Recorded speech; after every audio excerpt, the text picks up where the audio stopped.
Et bienvenue à toutes et à tous dans cette nouvelle vidéo dans laquelle on va vous proposer 5 bonnes nouvelles pour vous remonter le moral. Le maire de Grigny veut interdire à Coca-Cola de puiser dans sa nappe phréatique. Anachronique, has-been, Philippe Rio, le maire de Grigny, ne mâche pas ses mots pour exprimer son ras-le-bol face au géant Coca-Cola qui puise depuis des années dans les nappes phréatiques de la ville. Car le soda, c'est du sucre, tout un tas d'ingrédients chimiques, mais aussi et surtout de l'eau. Difficile de justifier et de faire perdurer une telle situation à l'heure où la sécheresse menace la France et où le changement climatique fait craindre pour la pérennité de cette ressource sur le long terme. Car depuis 1986, date à laquelle Coca-Cola a installé son usine à Grigny, dans le sud de Paris, le géant américain puise toutes les ressources en eau nécessaires à la fabrication de ses boissons Coca-Cola, Fanta et autres Sprite, dans la nappe phréatique de la ville. Depuis près de 40 ans, la ville pompe chaque année au moins 1630 000 mètres cubes d'eau dans la nappe phréatique, l'équivalent de 300 piscines olympiques, souligne France Inter. Un modèle has-been et anachronique, défend l'élu Philippe Rio, plus convaincu que jamais de l'importance de protéger la ressource en eau car on ne sait pas de quoi demain sera fait. Un accord est en passe d'être trouvé entre la multinationale et la ville. Nous sommes en train de créer les conditions techniques d'un raccordement de l'usine au réseau public de distribution d'eau de la ville, détaille l'élu au micro de France Inter. Disney engage un acteur trisomique pour un rôle majeur, une grande première. Depuis plusieurs années, Disney remet ses dessins animés au goût du jour en les adaptant en live action. Ainsi, les personnages, les animaux et les décors sont réalistes. Alors que l'adaptation de La Petite Sirène sortira prochainement au cinéma, un nouveau film est d'ores et déjà disponible sur la plateforme de streaming Disney+.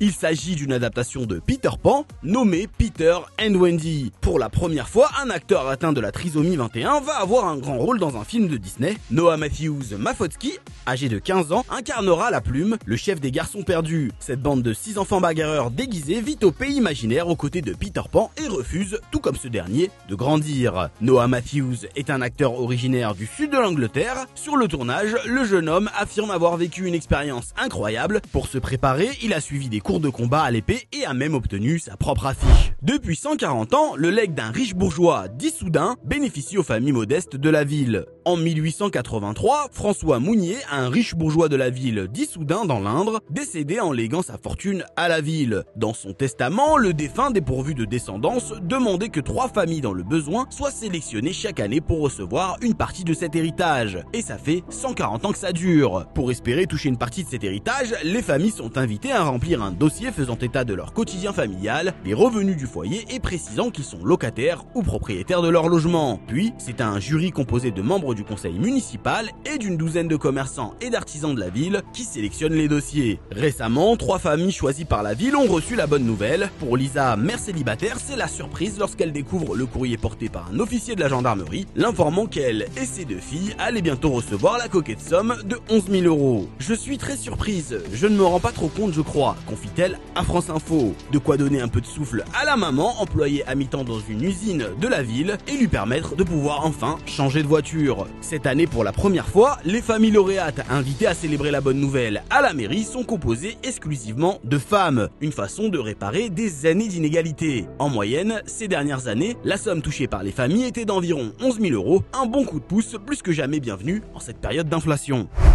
Comme l'Italie, la France se met à donner les biens des criminels à des associations. Depuis le 4 novembre 2021, les biens immobiliers mal acquis et confisqués par la justice française peuvent être mis à disposition des associations et des fondations. La confortable villa marseillaise d'un couple de trafiquants de cocaïne, condamné en 2022 à 7 ans de prison ferme et 18 mois avec sursis, en est un récent exemple. Située dans le 15e arrondissement de la cité phocéenne, la demeure avec piscine et jardin vient de trouver une nouvelle affectation. Elle accueillera bientôt 2 associations qui viennent en aide aux femmes en difficulté, rapporte la Provence. C'est le 4e cas en 1 an et demi, souligne Arnaud Delaguiche, responsable du département immobilier de l'agence de gestion et de recouvrement des avoirs saisis et confisqués, qui a pour mission de gérer et valoriser ce type de biens saisis par la justice. En janvier, c'est dans le Nord que l'organisme avait permis de réhabiliter un immeuble de la banlieue de Dunkerque, confisqué à un marchand de sommeil pour le transformer en logement social. Il va finalement profiter à des gens dans le besoin qui auraient pu être potentiellement victimes de l'ancien propriétaire, rapporte-t-il satisfait au magazine. Depuis 2021, les biens mal acquis peuvent donc faire l'objet d'une réaffectation sociale et bénéficier à des associations qui peinent souvent à trouver les locaux faute de moyens.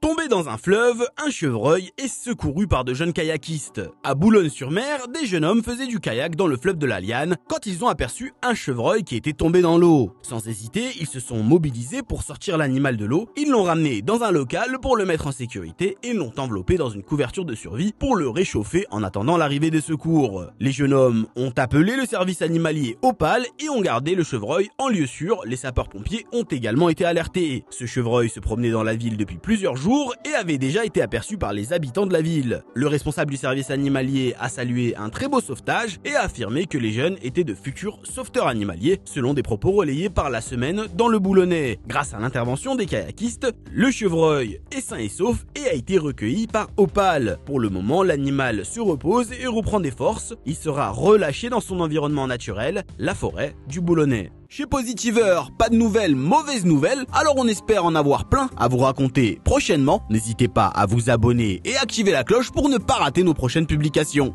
Ciao!